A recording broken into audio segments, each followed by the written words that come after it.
Ladies and gentlemen, my name is the sensational Sentell Wideman, and you are watching the hottest sports podcast in the South, the best damn sports podcast, period. This is... Do you feel the vibes?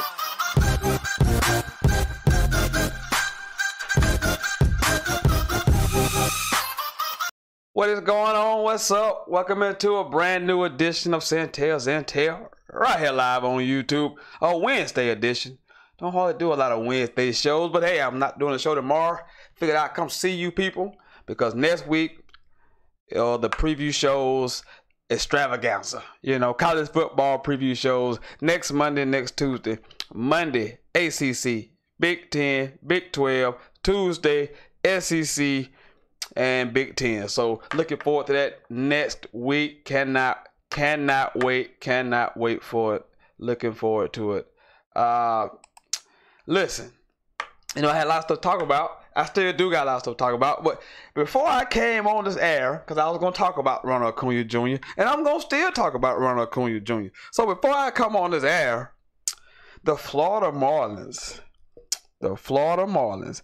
in an attempt to be as weak and make a move as weak as Kevin Durant, intentionally throw at my guy to start the game off. Intentionally throw at my guy. What a weak move that was. In an attempt to upstage Kevin Durant with weak moves, they pulled that nonsense. So, that's how the night starts off. Welcome into the show again, man. Got lots to talk about. But you Florida Marlins, that's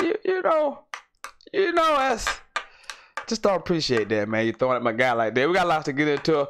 Vegas has released their over/under for win totals for the college football season. So I'll give you the totals of the teams, and then I'll give you what I think they're going to do based on these win totals. Should you go over, under, or should you push? I'll give you my thoughts on that as well. We'll talk about some MLB action, of course, MLB standings. We're getting late in August. Things are heating up, obviously. We'll get into that. Also, the South Carolina high school football state rankings are out. I'll give you those. And as well as the unfortunate situation in Maryland. We're going to talk about that as well. Sad situation. Never want to see anything like that happen. But we'll try to find responsibility. The persons or people who are responsible for that incident. Sad. Should never happen. Under any circumstance that should ever happen. So I'm glad you're here with us. I'm glad you're here with me, rather. You know what it is, Sentell. Preseason football starts back up tomorrow. 3 games on the docket: Chiefs versus Falcons, Giants and Lions, Bills and Browns. We'll get into some of the rookie quarterback performances of last week before we look ahead to tomorrow's 3-game to kick off the second week of the preseason for the NFL. Also, college football camps are up and running as well. Most teams are about a week and a half into camp. So we'll get to the nitty gritty. 17 days, if I'm mistaken, 17 days before the first Saturday of the college football season. And again, like I was just stating, we're going to start with high school football rankings. And if you're going to talk high school football rankings and you live in Abbeville, the conversation starts and begins with the Abbeville Panthers. They are your current, undisputed, reigning, 3-time defending state champs right now. So we're going to talk about the Panthers. They're the number 1 team in the 2A state, obviously, for obvious reasons. This guy right here, his name Courtney Jackson. This guy. Now, I don't claim to be an aficionado on Abbeville sports. I've been in this area, but I don't know as much as somebody who may be from this area. And so this may be hyperbole. This may be, maybe a little bit over the edge. But hey, look, I know a few of the guys. I've seen a few of the running backs. I've been around here a lot. This guy may be the best that I've ever seen. And that's sound a mouthful. I know. That sound a mouthful. That sound a whole lot. But this guy may be the best of the bunch. Abbeville checks in at number 1, obviously, in the 2A state. Again, a three-peat. The 3-time reigning defending champs. So no surprise there. I'll give you all 5 regions: 1A, 2A, 3A, 4A, 5A. It's interesting that all of the defending champs are all number 1 in the polls. But I'll go ahead and go back to 2A. And 2A, Abbeville is number 1, followed by Barnwell, Carvers Bay, Bamberg, Earnhardt, and Saluda rounds out your top 5. In 1A football, defending champs Lamar, and they had a hell of a run to the damn championship. They was just blowing people off the field. It is unbelievable what those guys were doing. Some of those games weren't even close. State game, they scored over 70, so they are a juggernaut. Number 2 is Lakeview. Number 3 is Red Spring Monetta, surprisingly. 4 is Willis and Elko, and 5 is Hemingway. Locally, Dixie checks in at number 9, and McCormick checks in at number 10. 3A, Dillon, reigning defending state champs, followed by Emerald. Emerald is number 2 on this list. Gilbert, and then Chapman. I forgot a team. That sucks. But anyway, that rounds out the top 4. And 4A is the defending champ South Point, followed by Hartsville, Greer, and then Belton, Honey Path, and Myrtle Beach were tied for 4th. So no 5th. And then 5A, it is Dutch Fork, Dorman, Gaffney, Fort Dorchester, or your team in 5A. Greenwood did not make the top 10 rankings, but they did receive votes. So there are your high school rankings. This guy, because the season starts Friday. They travel to Lincoln, Georgia. This guy, keep your eye on that guy. That guy's good. Really, really good. That guy's really good. I'll be looking forward to checking him out throughout the season. Courtney Jackson, remember the name. Let's see. Yeah. So let's moving along. We'll get to some of these over-unders first, but let me go through these Major League standings. But before I do that, I want to talk about my man, Ronald Acuna Jr. I'm sorry. I got to talk about Ronald Acuna Jr. I'm sorry, because I told you people, back in February, these idiots, back in spring training, were upset that Acuna was wearing his hat sideways, and I told you people at the time to shut the hell up. You sound like a bunch of idiots. And they were. They sound like a bunch of idiots talking about his hat being on sideways. It's like, this guy is the best prospect in the Braves organization since Chipper Jones and Andrew Jones. Period. Point blank. But since the All-Star break, this guy has been unconscious. Since the All-Star break, check out these numbers. Since they moved him to leadoffs, he's batting .344, 10 home runs, 23 runs scored. The 10 home runs are the second most in the National League since the All-Star break. He's homered in 5 consecutive ball games. And of course, if you just joined the show, he got beaned in his first at bat night in some Bush League attempt to, I don't know, not let him hit another home run to lead off the game. I don't know what the Marlins are thinking. Obviously, they're not playing for anything. One of the worst franchises in all of baseball. So the hell with the Marlins. Trying to hit my boy. But anyway, let's go to some of these standings, man. Let's throw the AL East in. My goodness. The Boston Red Sox. Ladies and gentlemen, the Boston Red Sox are right now 51 games over 500. Let that sink in. 51 games over 500. 86-35. That's a win percentage of 7-11. They are 42-15 at home. They have a run differential of 214. They're on a 5-game winning streak right now. They won their last 9 out of 10 games. They are just a machine. The Yankees, who are playing .630 baseball, which is outstanding, are 10 games back. So that's your American League East standing. Red Sox, Yankees, 10 games back. And you got 75 wins. That's nuts. Central Division, Cleveland Indians. Only team to really speak of in this division. Division is one of the worst I've ever seen. The Twins are 12 games back. The Indians are 68-51. Playing good ball. They won their last 8 out of 10. In the AL West, of course, the defending champs, the Houston Astros, 73-47. They're not playing really good ball right now. They lost their last 6 out of 10. Second place team is the Oakland Athletics. A real surprise to a lot of people. Right now they are sending the wild cards. They are sending in a wild card spot in the American League. So your playoff teams right now would be Boston, the Yankees, Cleveland, Houston, and the Athletics. So if the playoff were to start today, and the National League East leading Atlanta Braves. But let me put this in perspective for you.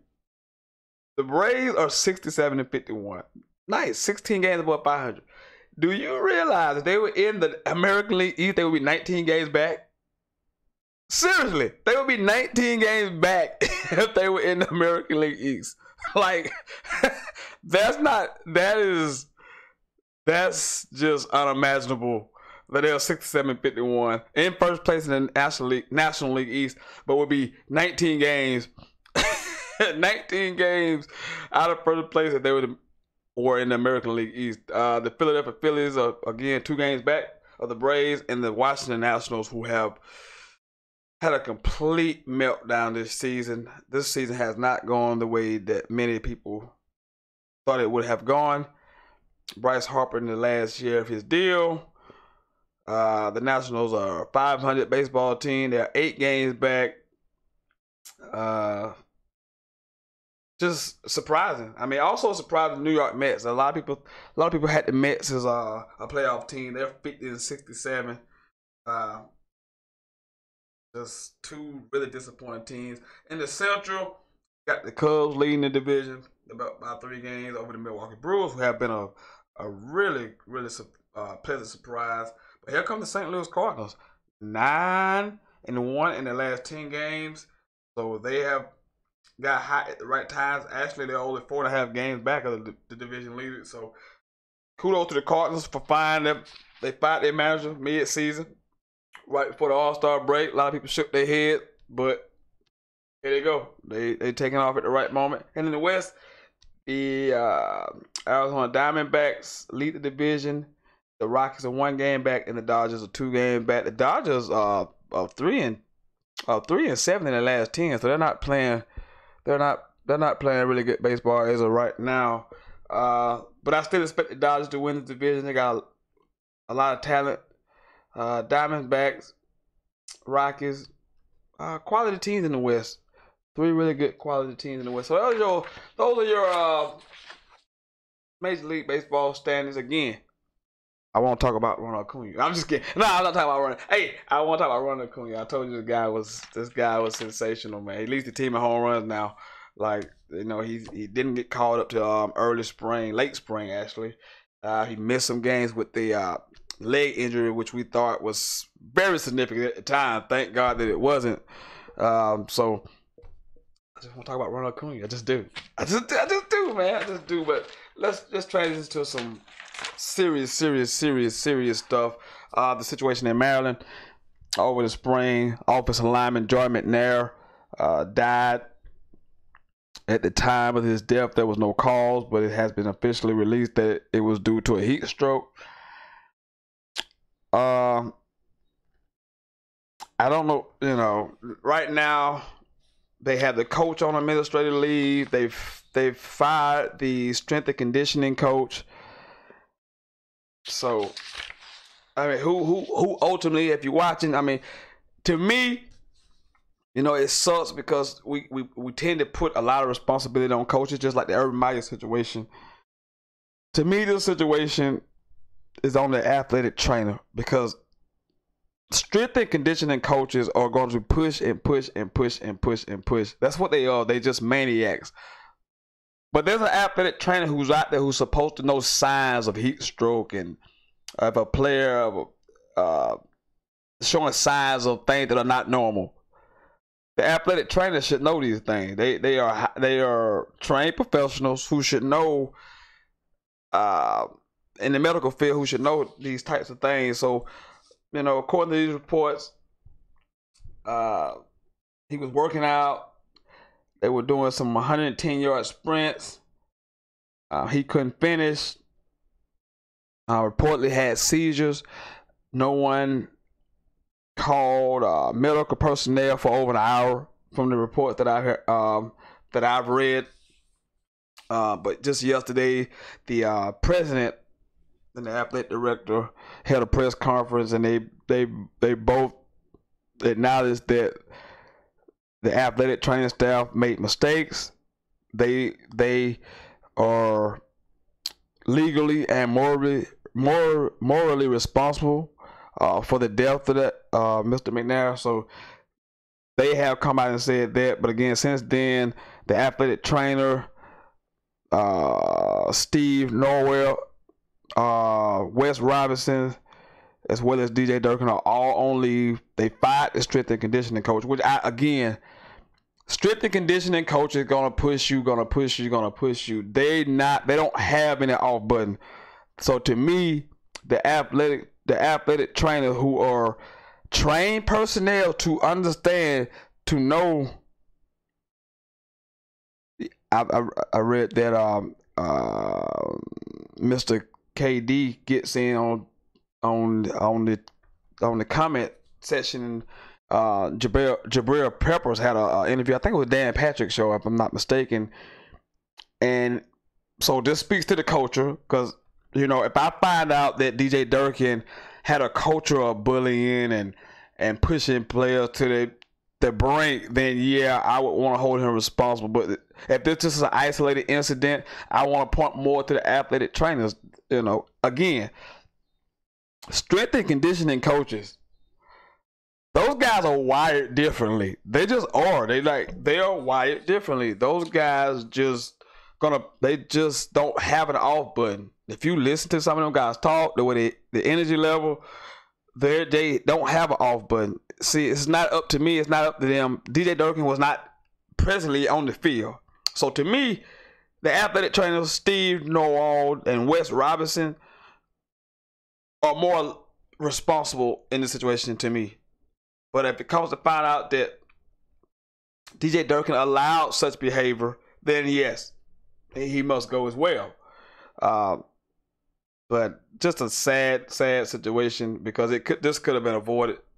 This could have been avoided. This guy should still be here playing football. So just a sad situation in Maryland.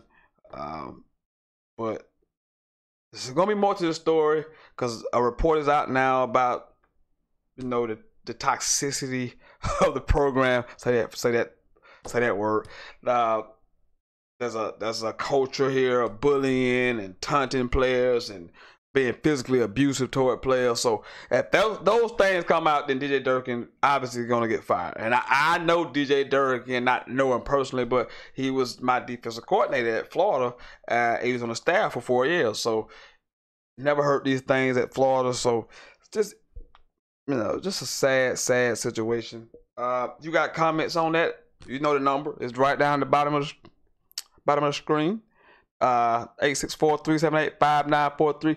864-378-5943. If you want to get in on this conversation, you want to get in on anything in the world of sports, preseason football, games tomorrow. I'm going to talk about the quarterbacks in just a few minutes.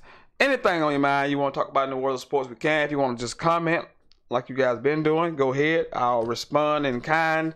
But you see it right here. You know, welcome in if you're just getting in. Sentell. You know who I am, the sensational Sentell Wiseman.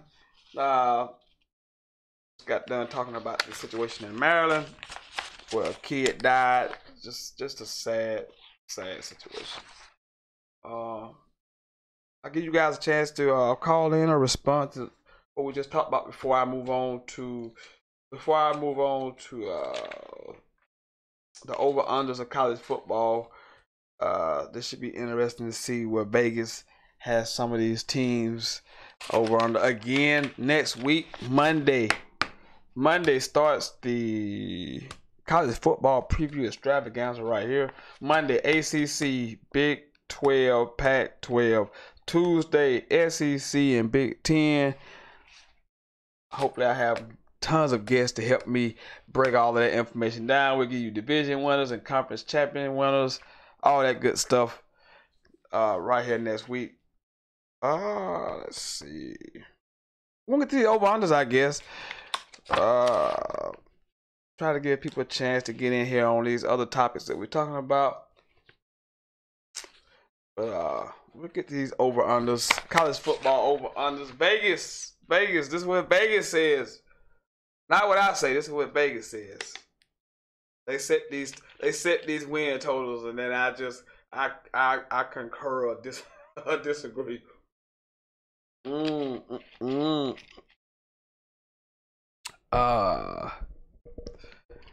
Let's see.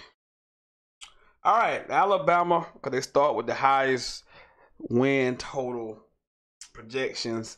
They have Alabama at 11. So you can go over or under 11. They won 11 games last year.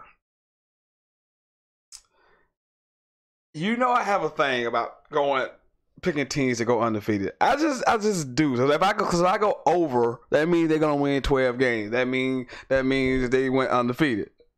I just don't like to do the undefeated thing. Even though the schedule, and I'll get it pulled up here in a second. Even though the schedule sets up very, very nicely, it's hard for me to pick a team to go undefeated. I just go against that. If you go undefeated, I don't pick you. Hey, tip of the cap to you. Hey, more power to you. That just ain't my thing. Let me pull up this. I'll pull up the schedule. Let's see. Let's pull up Alabama's schedule. Why don't we? All right. I got it up. Let's see. Okay, here we go. Got Alabama's schedule right here. They open with a neutral site game against Louisville. We can go ahead and somebody. That's a win, right? Arkansas State win at Mississippi State. At Mississippi. I give them a win. At home against Texas A&M, win. Louisiana Lafayette, home win. At Arkansas, win. Home against Missouri, win. At Tennessee, win. At LSU, this is always a tough game. And you see, I'm gonna come back to that one. At home against Mississippi State, I think they win. At home against the Citadel, I think they win. And I think at home against Auburn, I would say a win. But listen, I'm not going over. I'm going to push. So if you push, you just tie. So I think the number's going to be 11. I can't pick them to go 12-0. I just can't. I'm not. They won 11 games last year.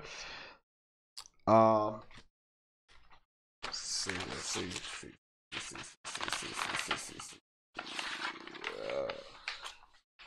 They only returning 3 stars on defense, so I'm not going over. Even though the schedule sets up really good. I'm a push. Next is Clemson. Win total is set at 11. They won. They won 12 games. Obviously, they counted the conference championship. They won 12, so they got win total at 11. Well, if you just go on win total, if you adding up regular season, I'm gonna just do regular season. So they got 11. Again, I cannot I cannot pick anyone to go undefeated. I can't do it. It's just not in my nature. It's just not in my nature to do that. So me, I'll push again. I think they win 11. Home to Furman. At Texas A&M. That's gonna be a tricky game. Home to Georgia Southern. At Georgia Tech. Home to Syracuse. At Wake. Home to NC State. The Florida State game will be tricky. This game is always close, even though they should beat Florida State. But that game is always very competitive and always very close. So it's dangerous. Home to Louisville. At Boston College. November the 10th. Chestnut Hill. It's gonna be cold. It's gonna be cold. That's gonna be a sneaky game right there. That's not an easy trip. But the timing, late November, late in the season, interesting matchup right there. Then they get Duke at home. Then they get South Carolina at home. I'm going. I'm gonna push. I say they win 11. I'm not gonna go over again because if I go over, that means they go undefeated, and I can't do it. I can't allow myself to do it. I just can't. I can't do it. I cannot. I will not. I cannot, and I will not do it. So, let's see. Number 3 is Georgia. 10.5. So this is the first half. So that means I have to go over or under. I have to pick an over, and I cannot push right here. So I have to go over or under right here. Let's see Georgia's schedule. Let's see Georgia's schedule.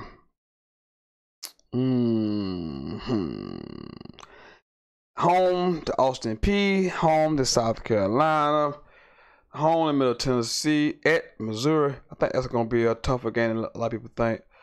Drew Lock is really good. Home to Tennessee, home to Vanderbilt, at LSU.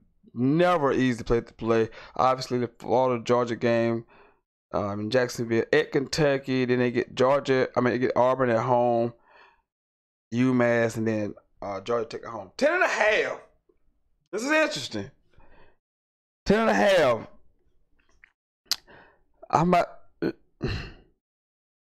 I think that Georgia. I'm gonna go under. I think they win 10. I think they win 10 games. I see a couple games, on the schedule. I can't pinpoint them exactly, but I see 2 losses on the schedule. So I'm gonna go under. I see 2 losses on the schedule. Georgia lost a lot of experience last year. They got a lot of talented players, but they lost a ton of experience from that team last year. I think 31 seniors, if I ain't mistaken. It was a huge number. 10.5. I'm gonna go under. I'm gonna go under right there. I'm gonna go under.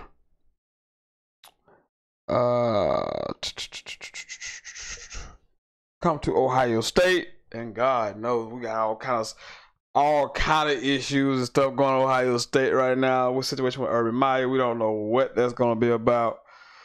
But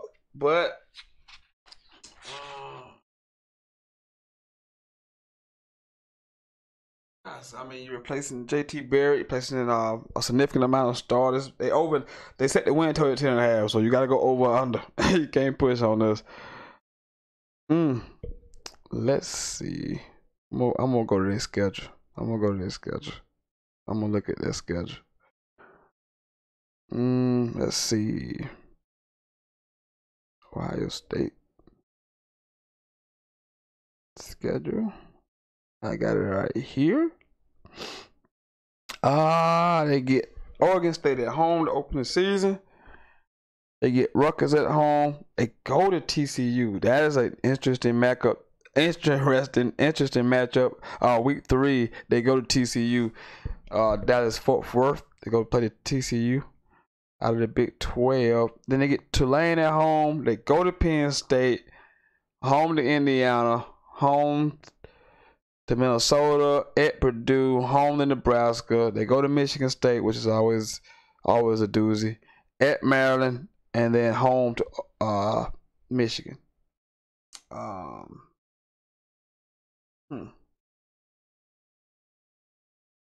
They won 10 regular season games last year. So I'm going under again. I think they win 10. I'm just not sure this team is just going to load up, rebuild. Even though they've been recruiting very well, I'm just not sure they're going to load up again, come out here, and just win 11, 12 games. I think they win 10. I think they go 10-2. Got a new quarterback. You're replacing a lot of guys on defense. Don't know the Urban Meyer situation right now. Is he? Will he coach? I think he will. The longer it drags out, the better for Urban. I think he'll be back. Yeah.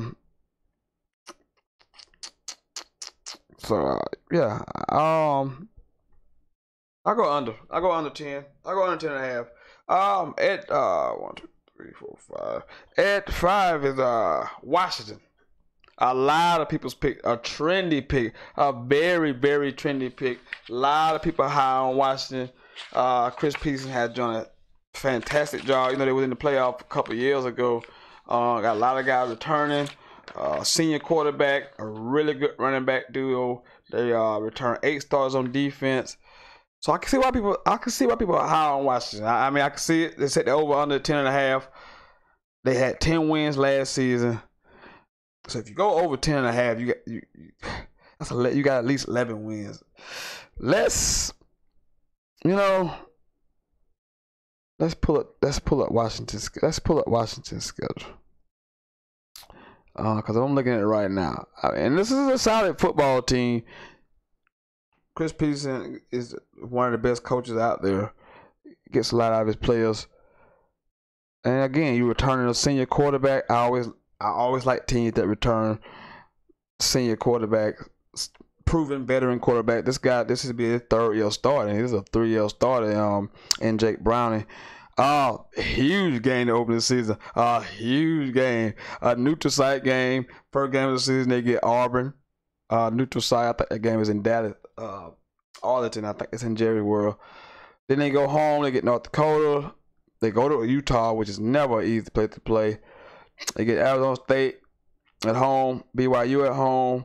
They go to UCLA, Chip Kelly. They go to Oregon, which is never easy. Home to Colorado. At Cal. They get Stanford at home. Home to Oregon State, and then they have to go to Washington State, who was replacing a lot of people, including Luke Falk. You know what? They get Stanford at home, but you know a lot going to decide on that first game of the season. If they beat Auburn that first game of the season, they're going to win at least 11 games. If they lose, they can go to 10. Let's go. This is interesting. You know, I'm going to take the safe route. I'll go under. I'm going to go under because I'm going to go under. That means I think they win 10. I think they win 10 games. I'm not going to go over. I'm not going over. I'm not. Even though I think if they beat Auburn, they probably will go over. But, damn. Big time matchup right at the gate. Get Auburn and Jerry World. Very interesting game. Looking forward to that. 3:30 kick. Let's go to Miami. Miami win total at 10. Miami, good old Miami. You know I kept Miami all season. I told you guys was a fraud from the start. When I told you guys they were frauds. You people refused to listen to me. When they played 3 real teams, they behind kicked. Not just they got dismantled. The 2 best teams they played dismantled them, and lost to a Pitt team. So I would never own Miami. I'm still not on Miami. I'm not getting on Miami. I refuse to get on Miami. Not getting on Miami. Not doing it. You people can do it. You can get on Miami. You can do whatever you want. I'm not getting on Miami. But 8 stars on offense, 8 on defense. Bring the quarterback back. So I can see why people high on Miami, and the schedule is probably a joke. Let's see. Miami. Oh, Miami. Breaking news. No. Oh, my boy. Oh, boy. That's not good. Y'all excuse me for a minute, you know. I'll check on my buddy. But anyway, let's pull up Miami's schedule. Big game on Sunday night, opening weekend of the season. LSU. Should be a very interesting game. Anytime the ACC and the SEC get together, always a huge deal. But then they get Savannah State at home. They go to Toledo. They get Florida International at home. They get UNC at home. They get Florida State at home. They go to Virginia. That Boston College game is going to be really dangerous. It's going to be kind of cold. Late October. Duke at home. Georgia Tech on the road. I think Georgia Tech will be much improved. Go to Virginia Tech and then home to Pittsburgh. The number is 10. You know what? I'm going under. I think they win 9 games. I'm sorry. You know, the schedule's a little bit more difficult than the last year's schedule. I'm just not I'm not a believer. I'm not. I'm like I'm the Imagine Dragons over here. I need you to make me a believer. I'm not believing. I don't believe in Miami. I just don't. I'm not buying it. I'm not buying it. How? What? Man, stop. Man, stop, man. Comment on a comment section. Miami should have beat Wisconsin. No, the hell they should. Miami is trash. God awful. Only reason they got where they got to last year because of that schedule. I think the schedule is a little bit more difficult this year than it was last year. It was a joke last year. I think we all sat up here, me and my guest co-host, had the preview show, and we all looked at each other when we got through doing our over-unders, looking at the schedule. I think all of us had Miami in double-digit wins. I had them 11-1. And the only game I had them losing to at the time was losing at Florida State, which they barely got able to win. But when it got to Pittsburgh, I did, however, pick Pittsburgh to beat them that week of the game. So I'm not buying Miami. I think they win 9 games. Oklahoma. They have the numbers at 10. Of course, they lose a lot. Baker Mayfield, Andrew, the tight end, Orlando Brown, the big left tackle. So they lose a lot of good players. They do bring back Hollywood Brown and Ryan Anderson, the running back, and Kyler Murray was a 5-star quarterback coming out of high school. Lincoln Riley is a bright offensive mind. I think the Big 12 is going to be really tough this year. I like the Big 12. I think the Big 12 is going to be really, really difficult this year. 6 stars on offense, 7 stars back on defense. But some big names again: Mark Andrews, Brown, Baker Mayfield. Some big names, some big shoes to fill. Obviously,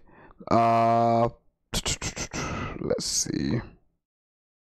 Let's get the schedule up if we can. If we can get the schedule going, I'll pull it up and we'll look at Oklahoma's schedule. Over under is at 10. Let's see. Again, if you want to get in on the conversation, you can call in, comment. Open phone lines. No certain topic you gotta talk about. Anything we discuss, it's all good. I promise you people. I'm gonna get this schedule up here if it kills me. Let's see. Oklahoma. They open with Florida Atlantic. Lane Kiffin. Interesting game. A noon kick. They get UCLA at home. They go to Iowa State. They play Army at home. Home to Baylor. Red River rivalry with Texas. Then at TCU. Home to K-State. At Texas Tech. Home to Oklahoma State. Home to Kansas. And at West Virginia. I'm gonna go ahead and dock. They 10. They say 10. 10. I think Texas is much improved. I think going to TCU gonna be tough. I'm gonna go under. I'm gonna go under right here. I don't think they win 10 games this year. This schedule is not easy. At Iowa State with Matt Campbell, Florida Atlantic to start the season. The Texas is gonna be much improved. At TCU, at West Virginia is gonna be very tough at the end of the season. I'm going under with a new quarterback. I'm going under. Wisconsin, they had the number at 10 for the Badgers. They went undefeated last season in the regular season. Let's pull up the schedule. I know the schedule. I've seen it a bunch of times in my head. Let's pull it up. They got them going.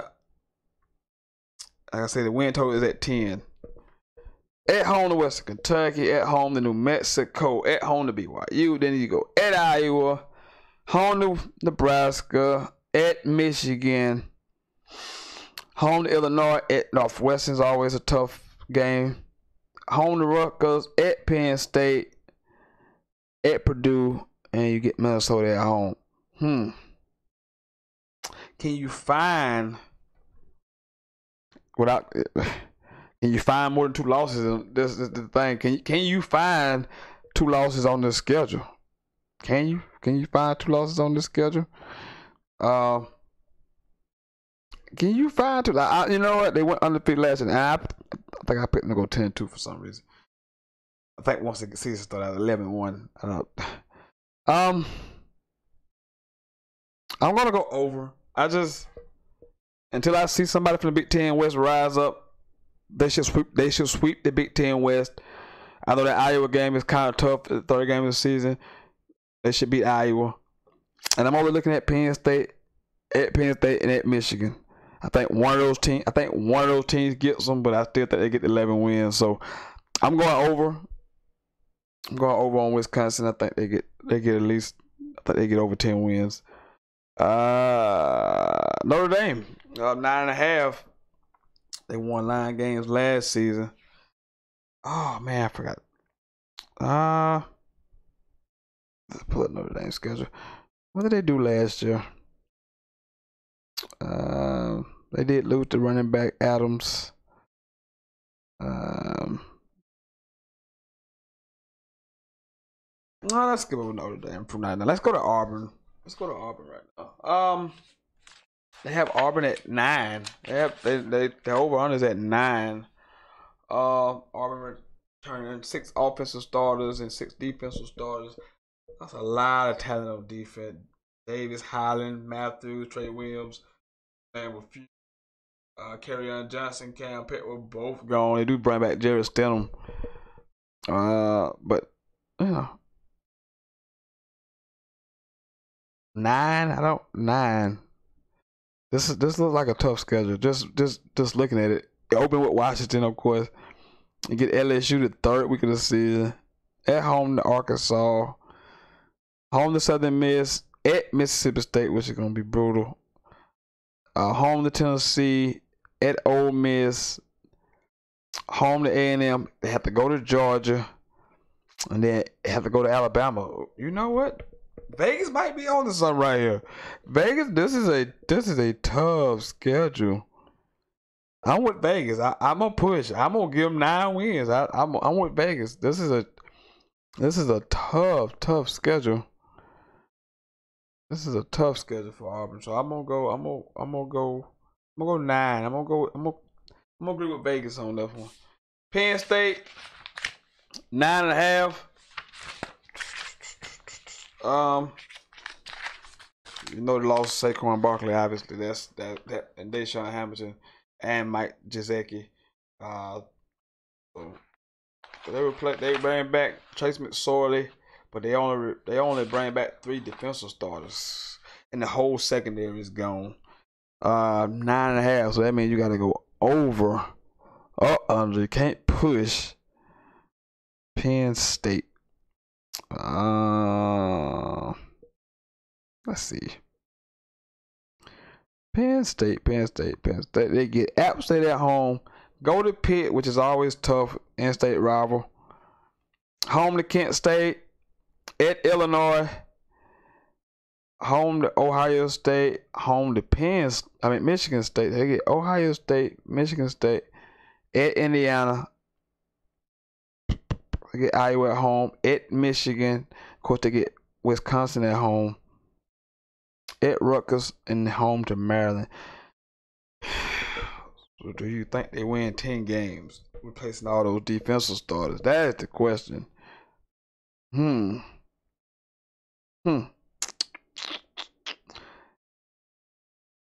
gonna go under. I can't see them winning 10 games. I think they can get to 9. I can't see them getting to 10. I can't see them getting to 10. So I'll go under. Because I can't see them getting to 10. I can't.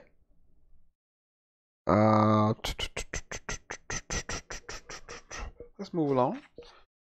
Hey, feel free to get in, comment, call, whatever you want to do. Any topics available. Got some preseason football kicking off tomorrow. And before I get on, I was about to do that. Let me talk about some of these quarterbacks from last weekend. I thought all the rookie quarterbacks, most played particularly well. I thought they looked pretty good for the most part. I thought Baker was outstanding. It's preseason. I'm not gonna get too excited. He went 11 of 20 for 212 yards, 2 TD, but he just looked like he belonged. Looked like he had great command of the offense. So he played very well. Lamar Jackson. 7 of 18, 119 yards passing. Also had 21 rushing yards and a rushing TD. I thought he looked better than he did the Hall of Fame game. Sam Darnold, 13 of 18, 96 yards, a TD. I thought he looked good. Moving outside of the pocket, throwing a run. He looks like he's significantly better than all the quarterbacks on the roster. Which Teddy Bridgewater did look good, that's a blessing in disguise. Good to see him back out there playing well. I thought he played very, very well and moved around really good. So you can see him being traded or moved to another team because obviously Sam Darnold is the future and is the guy. So and if he looked like he can play right now. Josh Allen, Buffalo, he was 9 of 19, 116 yards, 1 TD. Thought he showed arm strength. He can move a little bit, has some rushing yards. It's not a statue. He showed that raw talent that I like coming in the last year college football season, which that had me talking about him in glowing terms before the season started. Josh Rosen, which is my guy, 6 of 13, only 41 yards, but he didn't get into late. He played with the third and fourth stringer. So, thought all in all, rookie quarterbacks looked pretty good last weekend. Be interesting to see how they look with more on their plate this weekend. More game planning coming. As the weeks get ahead, more coaches game planning. The first game is kind of vanilla, so be interesting to see how they look. I'll tell you one thing. I'll tell you one quarterback who didn't look good. I'll tell you one. Paxton Lynch. Ladies and gentlemen, Paxton Lynch may be the worst damn quarterback to ever play in the NFL. And that is not hyperbole. But what's funny is the Denver Broncos have had two of the worst quarterbacks in the history of football on their roster in consecutive years. They just had Brock Osweiler, who, ladies and gentlemen, who may have been the first worst quarterback of all time. But Paxton Lynch may be the absolute worst. Just absolute garbage. Look. The other night he goes 6 for 11 for a grand total of 24 yards. 24 yards and a pick. So that's a completion attempt for a completion yardage of 4 yards. 4 yards of completion. Ladies and gentlemen, Paxton Lynch cannot play in the NFL. He will be out of the league before this training camp is over with. And you know what that brings me, and you know what that makes me want to think of. But yet, and still, Colin Kaepernick cannot get a job. Hey, I had to go there. I'm sorry. I just had to. I had to. Colin Kaepernick can't get a job. But somehow Paxton Lynch somehow, some way Paxton Lynch is on a damn roster. But they did bump in the third string. Actually moved up Chad Kelly. Is not going to be a backup to Case Keenum going forward. But Paxton Lynch, ladies and gentlemen, just an absolute despicable and disturbing performance at quarterback. I don't think I've seen so much ineptitude in all my life. In all my life. Damn, Denver, what are you doing? John Elway to Peyton Manning to now Brock Osweiler to freaking Paxton Lynch. And Trevor Siemian mixed in the damn middle. What the hell is going on in Denver? I'm going to need DJ Tucker to tell me what the hell is going on. This is pathetic. Paxton Lynch. just God awful. Just God awful, man. God awful, man. If you're just getting in, welcome to the show, man. Sentell, right here live on YouTube. Man, we've talked baseball standings. Talked about the situation in Maryland. We talked some rookie quarterbacks in preseason. We talked Ronald Acuna, who's been higher than a firecracker, and who just edited the game. Come on, Bush League move by the Florida Marlins. Bush League. But we're doing some over-under for college football seasons. Win totals, we've done a few teams. We did Alabama, Clemson, Georgia, Ohio State, Washington, Miami, Oklahoma, Wisconsin, Penn State, Auburn. So we'll continue to get into a few more of those before I get out of here. But phone lines are open. Phone lines if you want to discuss anything in the world of sports, how your team gonna do. Think of this situation, what you think of that, anything on your mind, call in, comment right here. I can see that as well. So hey, we in here. Next week, reminder next week that the college football preview shows are next week, starting Monday. ACC, Pac-12, Big 12 Monday, SEC, Big 10 on Tuesday. We'll give you our conference winners and division winners, all of that good stuff right here next week on the show. So be here for a few more minutes.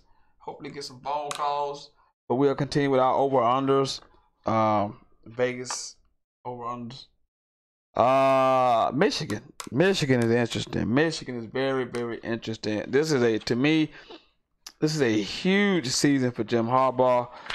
You kind of got $9 million a season, and he's beaten no one.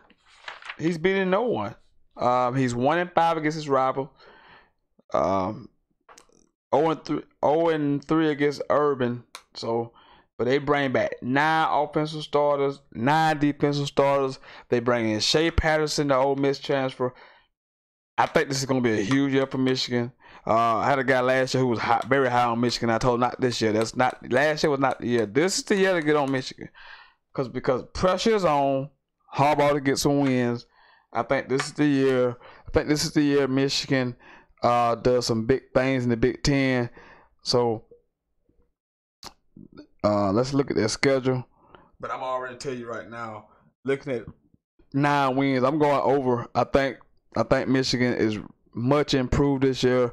Defensive front seven, maybe one of the best in the nation, if not the best. They have some grown men in the front seven. Really good linebackers. They're really good up front with Rashawn Gary.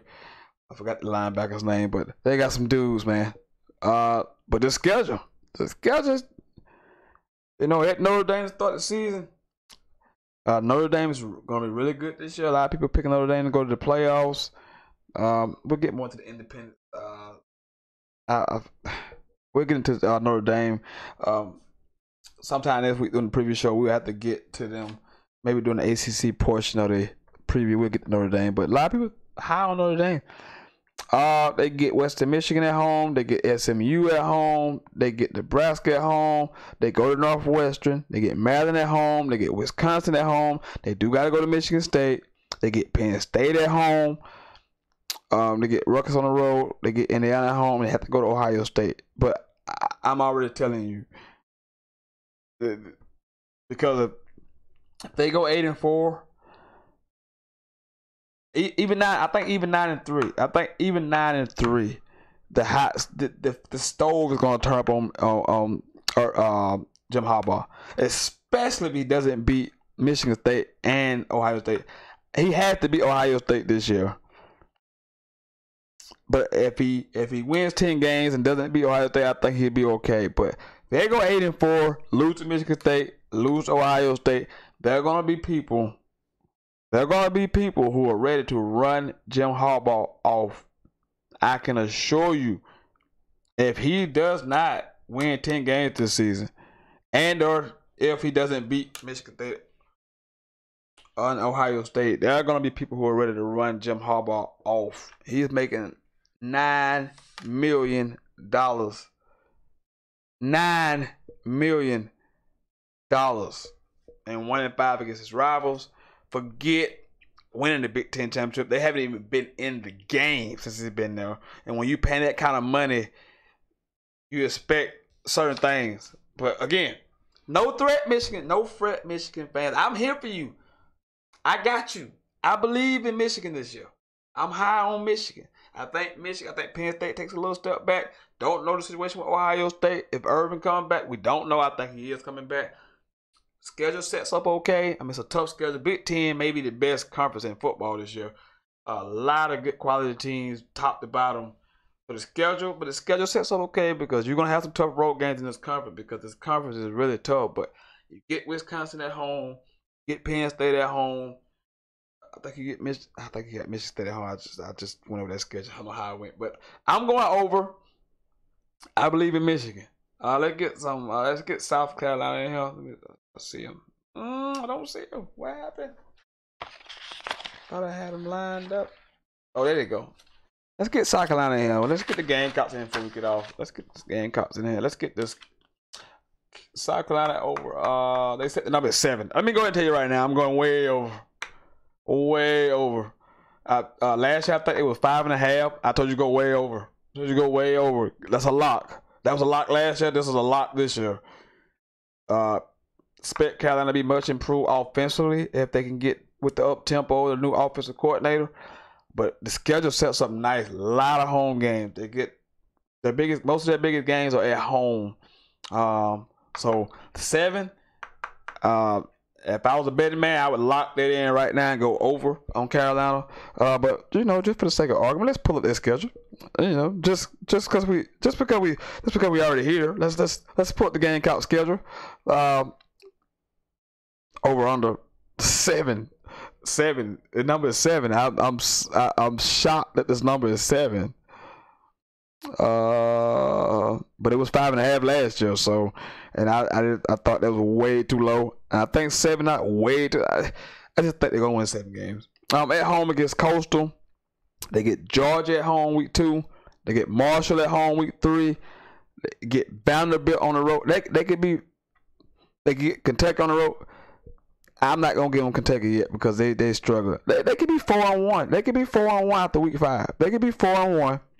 They get Missouri at home, battle the Columbias, like July a lot, but again, at home. They get A&M at home. They get Tennessee at home. At Ole Miss. So you 1, 2, 3, 4, 5, 6, 7, 8, 9. It could be 8-1. It could be 8-1 heading to the swamp.